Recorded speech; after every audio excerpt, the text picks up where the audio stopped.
Genealogi elit. Amerika merdeka, Inggris tetap pegang kendali. Kalau Amerika itu demokrasi, kenapa presidennya hampir selalu datang dari lingkaran elit yang sama? Amerika Serikat bukan lahir dari pemberontakan petani atau buruh. Ia lahir dari koloni Inggris yang dipimpin elit kulit putih keturunan Inggris, kaya, berpendidikan, dan pemilik tanah. Mayoritas Founding Fathers adalah White Anglo-Saxon Protestants atau WASP, kelas penguasa kolonial yang sudah mapan jauh sebelum Amerika berdiri. Sejak hari pertama merdeka, ini bukan revolusi rakyat, tapi rotasi kekuasaan elit. Demokrasi dirancang sebagai pengaman kekuasaan elit.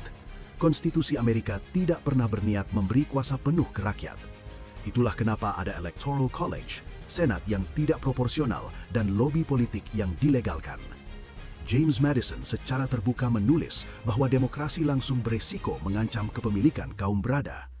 Demokrasi Amerika itu saringan, bukan corong suara rakyat. Washington, Adams, Roosevelt, Bush, nama berbeda, kelas sosial sama. Latar belakangnya konsisten, keluarga elit lama, Ivy League, militer, dan korporasi.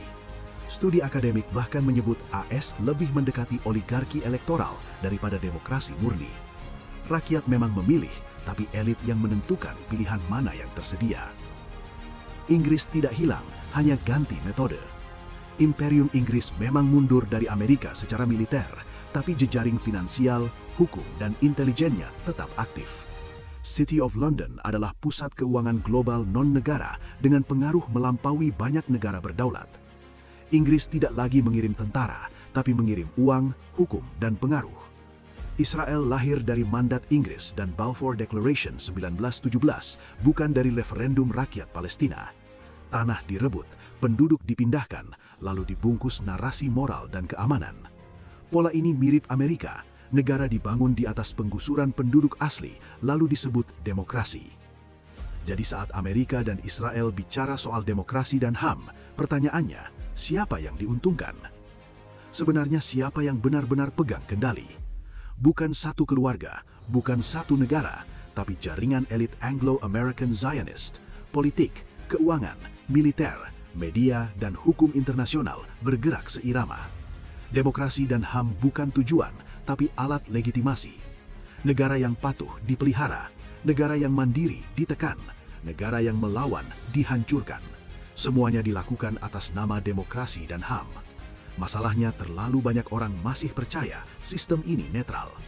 Demokrasi dan HAM versi Barat bukan soal benar atau salah. Ia soal siapa yang boleh berkuasa dan siapa yang harus dilemahkan.